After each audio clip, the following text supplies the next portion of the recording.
शिवलिंग है, ऊपर खूबसूरत छतरी लगी हुई है और ये इधर के चारों गेट बने हुए हैं, चारों तरफ से दरवाजे लगे हैं। एक ये पूर्व मुखी, ये उत्तर मुखी और ये पश्चिम। हम निकल चुके हैं गाजीपुर मुख्यालय से चौमुख धाम पे। ये सामने जो मकान आपको दिखाई दे रहा है, ये फिल्म जगत के भोजपुरी सुपरस्टार दिनेश लाल जी का मकान है। हम चलेंगे चौमुख धाम पे, जहाँ शिवालय है, खूबसूरत शिवालय जिसके 4 मुख हैं, चारों तरफ से गेट हैं। तो हम बिल्कुल सामने प्रवेश करने वाले हैं। तो आइए ले चलते हैं चौमुख धाम पे, जानते हैं वहाँ की विशेषता। दोस्तों, अमृत कलश में आपका हार्दिक अभिनंदन है। गाजीपुर गौरव और धरोहर के अगले क्रम में हम आप पहुँचे हैं ध्वार्जुन। गाजीपुर मुख्यालय से लगभग 30 से 35 किलोमीटर की दूरी पर, सैदपुर से लगभग 13 किलोमीटर की दूरी पर स्थित ध्वार्जुन में चौमुख बाबा के मंदिर पे हम हैं, जो कि शिव के रूप में आराधना की जाती है। यहाँ शिव के रूप में स्थापित हैं और बताया जाता है कि शिवलिंग जो है उसका चारों तरफ मुख है। तो हमारे साथ हैं वीरेंद्र गिरी जी महाराज, यहाँ के सेवक हैं, यहाँ के पुजारी हैं। तो हम आपके साथ चलेंगे और यहाँ के महिमा के बारे में जानेंगे और उस शिवलिंग को हम दिखाएंगे कि वो शिवलिंग किस तरह से यहाँ पे स्थापित है। वास्तव में अगर बताया जाए तो ये शिवलिंग स्वभू शंभू है ना महाराज जी? शंभू है। ये स्वयं जमीन से अवतरित शिवलिंग है। इसकी महिमा के बारे में, किस तरह से अवतरित हुए, ये सारे विषयों पे महाराज जी से चर्चा करेंगे।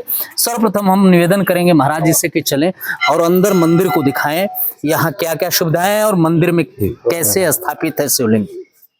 मंदिर में प्रवेश करते ही खूबसूरत संगमरमर से निर्मित ये चबूतरा आपको दिखाई देगा और चबूतरे के बाद हम अंदर मंदिर में प्रवेश करेंगे। महाराज जी, जैसा कि बताया जाता है कि ये शिवलिंग जो है 4 मुखों वाला शिवलिंग है और मैं दिखाना चाहूँगा छायाकार से, मैं निवेदन करूँगा कि आप दिखाएं। ये आपको इधर से एक दरवाजा दिखाई देगा, अंदर आ जाए महाराज जी।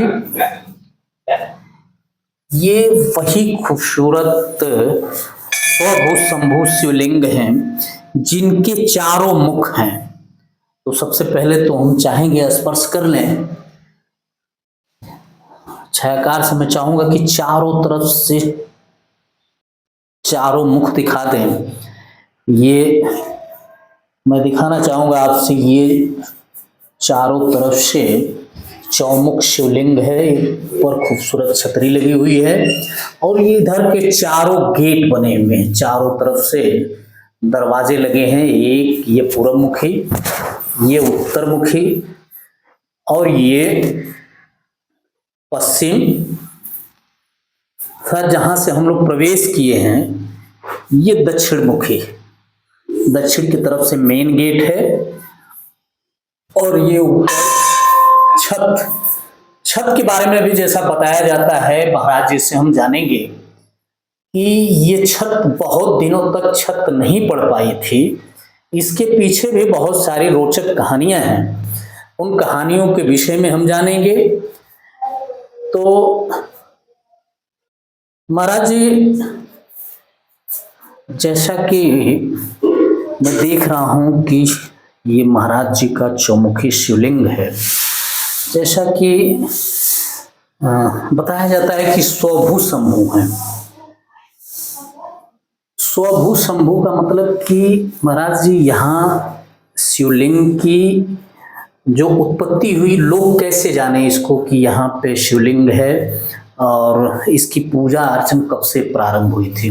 ये शिवलिंग अपने आप निकली हुई है जी। यहाँ पे शुरू में जंगल था, तमाम गाय गोरू यहाँ पे चरने आती थी। तो एक गाय जब चरते चरते यहाँ पे आती थी तो उसके छिमी में से बाबा के ऊपर दूध गिरता था। तो लोगों, जिसकी गाय थी तो वो सोच रहे थे कि क्यों नहीं दूध दे रही, घर पर जो दूध रहे थे, तो लोगों ने अपना सोचा कि बताया जाता है कि शिवलिंग की उत्पत्ति जो है जमीन से है, स्वभू शंभू है, 4 मुखी शिव हैं। वास्तव में इनका इतिहास कितना पुराना होगा लगभग?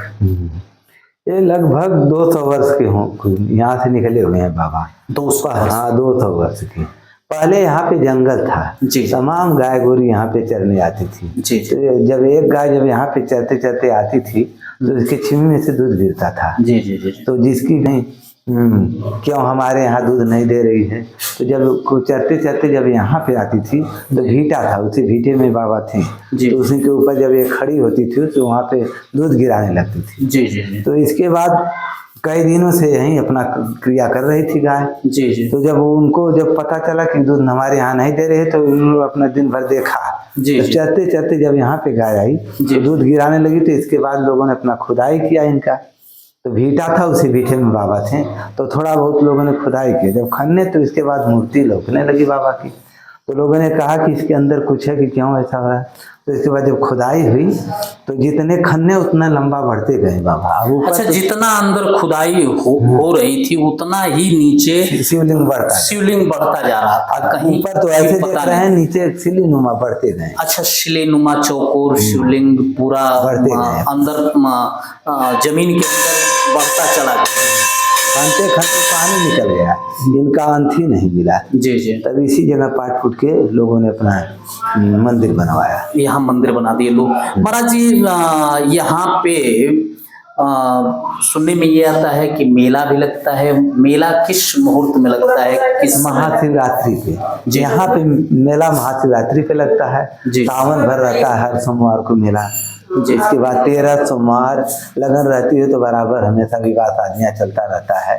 यहाँ की खासियत है कि यहाँ जो भी शादियाँ होती हैं उसके जोड़े बिछड़ते नहीं हैं। अच्छा, बाबा की कृपा है, महादेव की साक्षात यहाँ कृपा है। बताया जाता है कि जिनकी भी शादियां यहाँ होती है, ईश्वर का ऐसा आशीर्वाद प्राप्त होता है कि जीवन में उनका जोड़ा कभी बिछड़ता नहीं। मतलब यहाँ हुई शादियां कभी विच्छेदित नहीं होती हैं, ऐसी मान्यता है। जैसा कि मैं महाराज जी से निवेदन करूंगा कि आप आए, जरा बाहर भी दिखा दें। बाहर जैसे ये पूर्व मुखी हम लोग निकल रहे हैं, पूर्व साइड इधर नंदी महाराज जी हैं। और महाराज जी, एक चीज मैं और देख रहा हूँ, ये काफी यहाँ पे घंटा, एक उधर दक्षिण साइड में घंटा था, काफी बड़ा बड़ा घंटा है। लोग क्या है यहाँ मन्नतें मानते हैं, घंटा बांधते हैं क्या? बाद में भैया जो मन्नतें मानते हैं लोग, उनकी पूरी हो जाती है तो कोई घंटा बांध देता है, कोई कुछ नहीं। देखिए अभी बीच में 4.5 लाख का रुपये लगा हुआ है। अभी फर्श जो है नीचे का जो बाबा का अर्घा है, अभी 4.5 लाख रुपए का लगा। अच्छा, ये जो पीतल का बना हुआ है, पीतल का बना हुआ है, ये इसकी कीमत 4.5। ये कौन बनवाया महाराज जी? छतरी भी लगी है, ये ग्राम सभा के लोग मिलजुल के बनवाए। अच्छा, ग्राम पंचायत के लोगों ने। इसी तरह प्रभु की कृपा है, कितने लोग की मन्नतें पूरी होती हैं तो कोई कुछ बनवा देता है, कोई कुछ कर देता है। बाबू अभी रुकल्ला कुछ बन।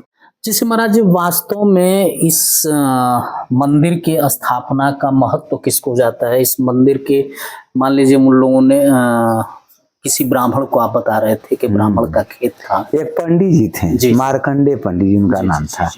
उन्हीं की यहाँ पे 2 बीघे जमीन थी, तो उन्हीं में बाबा निकल गए थे। शिवलिंग जो मूर्ति है उनकी, इसके बाद उन्हीं ने अपना इनके बाबा के नाम से निकल गए कि जो भी चंदा फंदा इकट्ठा होगा बाबा को बनवाएंगे। अच्छा, जब लोगों को ये पता चला कि ये शिवलिंग है और शिवलिंग को जान करके लोगों ने यहाँ पूजा अर्चना प्रारंभ की। पूजा अर्चना के उपरांत तो वो ब्राह्मण जी निकल गए लोगों के बीच में कि क्यों न मांग करके बेहतर मंदिर बनाए। तो वो भिक्षाटन करने लगे इस मंदिर के निर्माण के लिए। आगे क्या हुआ महाराज जी? इसके बाद वहीं अपना मांग के लिए आए। तो इसके बाद वहाँ पे एक राजा थे, राजा की एक ही लड़की थी, उसकी तबीयत बहुत खराब थी। तो बहुत लोग झाड़ फूक रहे थे, ये भी अपना पहुँचे। पहले वैद्य लोग रहते थे, डॉक्टर कहाँ थे, तो ये भी अपना पहुँचे। तो वहाँ पे जड़ी बूटी कूट के देने लगे, तो वो लड़की को आराम मिल गया। इसके बाद राजा पूछे कि आप कहाँ चल रहे हैं, तो उन्होंने बताया कि अब ये महाचौमुखनाथ जी का मंदिर है, उसी के यहाँ जो भी चंदा फंदा इकट्ठा होगा ले जाके बनवाएंगे। तो उन्होंने कहा कि इसी जगह रहिए, जब हमारी लड़की सही हो जाएगी इसके बाद हम सब सामान दे देंगे, ले जाके अपन बनवा दीजिएगा। अच्छा, उन राजा ने ब्राह्मण देवता से निवेदन किया कि आप यहीं रह जाइए, हमारी बिटिया की अगर तबीयत खराब सही हो जाती है तो मैं आपकी मदद करूंगा, ले जाकर के मंदिर का आप निर्माण करवा दीजिए। तो महाराज जी बाद में क्या हुआ, उनकी बिटिया सही हुई? फिर इसके बाद उसकी लड़की, उनकी जो राजा थे उनकी लड़की सही हो गई। जी जी। इसके बाद वहीं अपना सारी सामग्री को भिजवाएं और पंडित जी बेचारे बनवाएं। इसके बाद जब चारों तरफ की दीवार जब बन गया तो ऊपर का छत पंडित जी ढलवाने लगे। जब छत रात्रि में, दिन में ढलवाते थे, रात्रि को गिर जाता था। अच्छा, कई चक्कर यही क्रिया हुई। तो उन्होंने सोचा कि क्यों ऐसा हो रहा है, तो फिर इसके बाद बाबा ने उनको सपना दिया कि ऊपर का मत ढकवाइए, हम खुला मैदान में इसी तरह रहते हैं, हम बंद कमरा में नहीं रहेंगे, यदि आप ऊपर का ढकवा देंगे तो आपका पूरा परिवार नाश कर देंगे। तो उन्होंने छोड़ दिया। इसके बाद इसी तरह कार्यक्रम चलता रहा। कुछ दिन के बाद फिर एक भुड़कुड़ा से साधु सजवाए नहीं, तो उन्होंने कहा कि मंदिर खुला है, ऊपर का ढका नहीं है, हम इसको ढकवाएंगे। तो वहीं अपना, तो लोगों ने, गांव वाले ने कहा कि मत ढकवाइए, पंडित जी ढकवाना चाहते थे तो उनको बाबा ने सपना दिया कि आपका पूरा परिवार नाश कर देंगे, यदि आप ढकवा देंगे तो आप भी मर जाएंगी। तो उन्होंने कहा कि कोई बात नहीं है, हम जिएंगे या मरेंगे लेकिन बाबा को ढकवाएंगे। तो वहीं अपना सामग्री जुटवा के फिर ढकवाएंगे। तो इसी तरह कार्यक्रम चलता रहा बाबा। जब उन्होंने छत डलवाया तो उस समय वो छत स्थिर हो गया। इसीलिए मैं महाराज जी देख रहा था बाहर से। मैं चाहूंगा कि एक बार ऊपर दिखा दे छायाकार। लगभग हर शिवालयों में गुंबद है, लेकिन यहाँ कोई गुंबद नहीं है, बिल्कुल पूरी तरह से सपाट है। तो मज नहीं है जी, तो बाबा की कृपा, जब बाबा की इच्छा हो तो हो जाएगा। बिल्कुल, अभी नहीं, इनकी इच्छा, इसलिए इसी तरह चल रहा है। महाराज जी, ये बाहर में देख रहा हूँ, ये पूरी जमीनें खाली हैं क्या? ये सब इसी मंदिर की ही जमीनें हैं क्या? मंदिर की जमीन 12 बीघा है यहाँ पे। अच्छा अच्छा। हाँ, आज भी मौका पे 12 बीघा है। इनकी जमीन कोई नहीं जोतता है, तो प्रभु की कृपा है। जी जी जी। तो महाराज जी, जैसे जो जमीनें 12 बीघा हैं लगभग, उसमें मंदिर का ट्रस्ट होगा, ट्रस्ट के लोग उसमें खेती बाड़ी करते होंगे, उससे ट्रस्ट के लोग नहीं करते हैं। हाँ, हम ही लोग थोड़ा बहुत पूजा पाठ के लिए अपना खेती गृहस्थी करते हैं, और बकिया बगीचा लग गया है, पेड़ पौधा लगे हुए हैं उसमें। महाराज जी, ये सामने खूबसूरत मैं हरशंकरी देख रहा हूँ, जैसा कि मैं देख पा रहा हूँ कि अंदर 4 गेट बने हुए हैं, उसी तरह ये चहारदीवारी बनी है। चारों तरफ से दिखा दीजिए छायाकार, ये चारों तरफ चहारदीवारी में भी 4 गेट हैं। ये कहीं ना कहीं दर्शाता है कि चौमुख महाराज के वो चारों मुख के तरफ 4 दरवाजे, 4 गेट बने हुए हैं। इनका अपने आप में एक अलग महत्व है। इनकी मूर्ति जैसे चौमुख बाबा की मूर्ति भी चारों तरफ से मुख है, उसी तरह चारों तरफ से बाहर भी दरवाजा है, अंदर भी मंदिर के प्रांगण में भी दरवाजा 4 है। तो इसीलिए इनका चौमुखनाथ नाम, बहुत पहले से चौमुखनाथ नाम है इनका। इनकी कृपा है।